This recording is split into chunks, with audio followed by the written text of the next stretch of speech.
Good morning, everybody. Let me first thank the organizing committee for the nice invitation for this complication session. My case is about a 64-year-old lady with history of breast cancer that was treated with surgery, radiation, and chemotherapy, and she's still on tamoxifen for long-term therapy. She presented with intestinal obstruction, and the workup showed colonic mass and resection and biopsy recommended. She had pre-op evaluation done as an outpatient that included ECG and pre-op lab, and according to the cardiologist who saw her, that she's fit for surgery. She was admitted to the hospital 3 days before surgery. Colonoscopy was done, and abdominal surgery was done the day after colonoscopy. And according to the surgeon, he found a mass, and he decided just to do colostomy, just to relieve the obstruction. She did not receive any anticoagulation or DVT prevention except for pneumatic compression post-op. On the first post-op day in the morning, she developed chest pain, and at that time the cardiology consult was requested, and the cardiac markers was elevated. Troponin was more than 1,000. ECG was done, and she was not started on any anticoagulation because, you know, the surgeon always afraid to start any patient post-op on any anticoagulation or antiplatelet. And no workup was done for her hypercoagulability at that time, and she everybody recommended just call the cardiologist and let's take her to the cath lab. At that time, I asked to be loaded with aspirin and ticagrelor. This is her ECG, and you see that there is this T-wave changes in the anterior leads. So this is the angiogram, and there were nothing in the LAD that we were expecting to see. And there is a minor lesion in the proximal circumflex.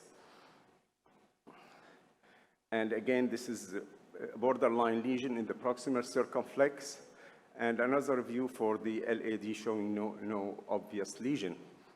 Anyway, I decided to do FFR for that lesion in order to see what the plan, and anyway, the FFR was negative, IFR was 94, and after doing adenosine infusion, the FFR was around 87.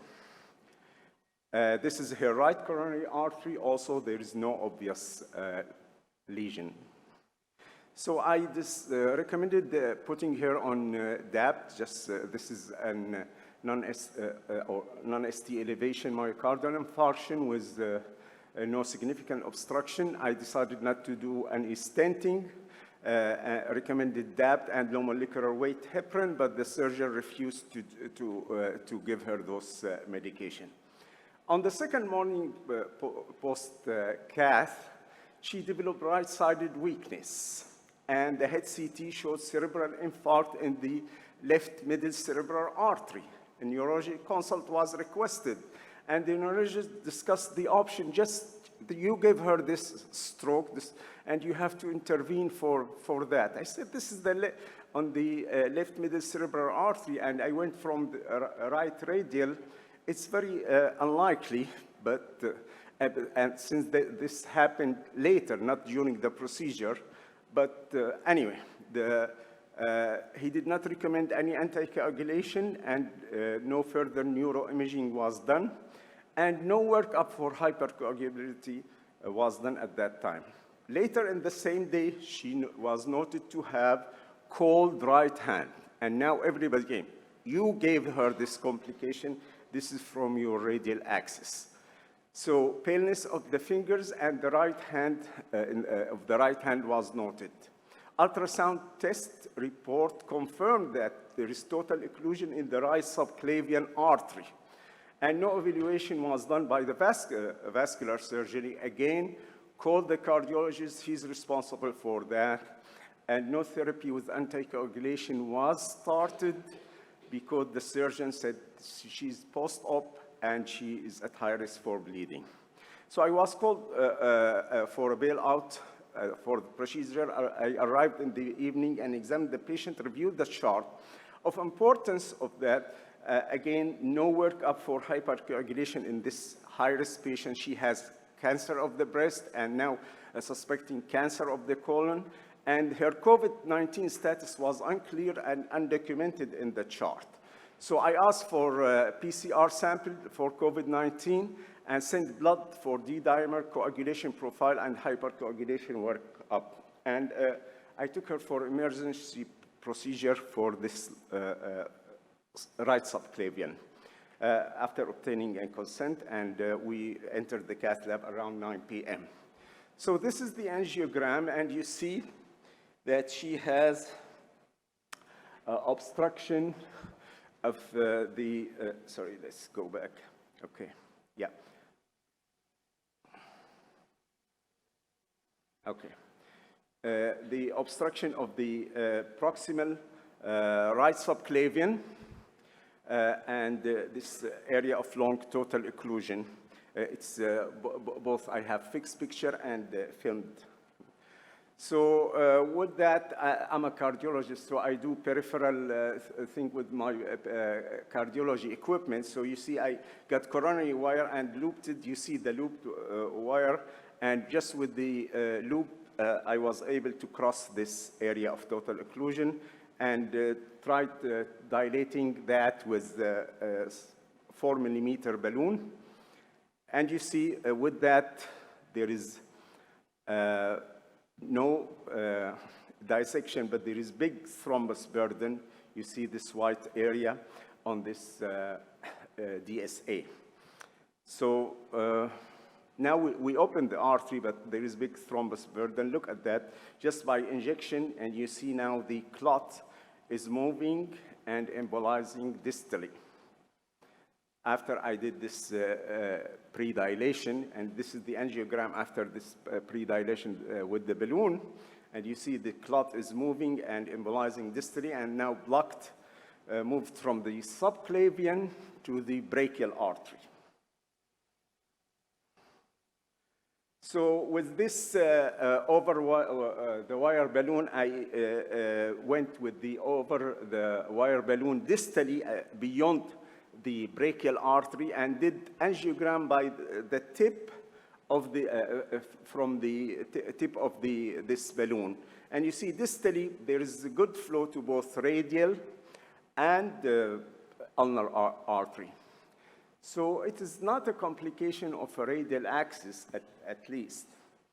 But anyway, so I had to continue. Still this big thrombus burden, and you see now the clot continued to move and move distally, although I was doing aspiration, both with export catheter and with the manual aspiration. I have 6 French sheaths. This is 6 French sheaths, and I advanced the sheaths and did manual aspiration many times in order to aspirate the clot. I did get some clot out, but still this is big clot burden, and the clot kept moving distally. Dr. Kadro, 1 minute for you. Yeah, okay. So this is, so I went with dilation distally. This is at the radial artery, and we got the radial artery open. And look at this angiogram now. The radial artery open, but the ulnar artery is not open. So I switched the wire to the ulnar artery, and now the ulnar artery is open, but we got back, closed the radial artery. So I had to do kissing distally, and by kissing that, we got good angiogram. There is some residual clot, but this is the angiogram now. The bifurcation to ulnar and radial are patent, and this is the angiogram showing good flow all the way down to the hand.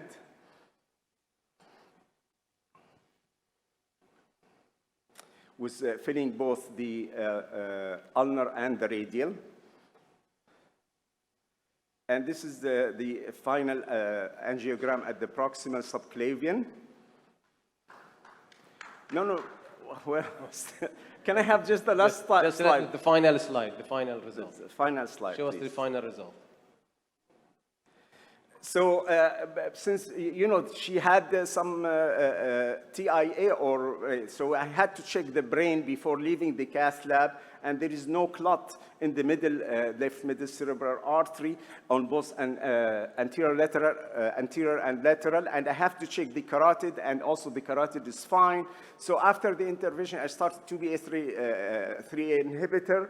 She continued to have radial pulse, transferred to RCU, and started her on low molecular weight heparin with therapeutic dose. So now, is that a complication of my intervention, or just let me tell you that we got the result of PCR was positive, and we got D-dimer sky high, we got the antiphospholipid high. That's for the COVID, you mean? In an acute case. So what's that? Is that due to COVID? And that give her thrombosis in the subclavian and thrombosis in the cerebral artery, or what that? Please, I'm waiting for your comments. Thank you very much. Thank you. Thank you very much.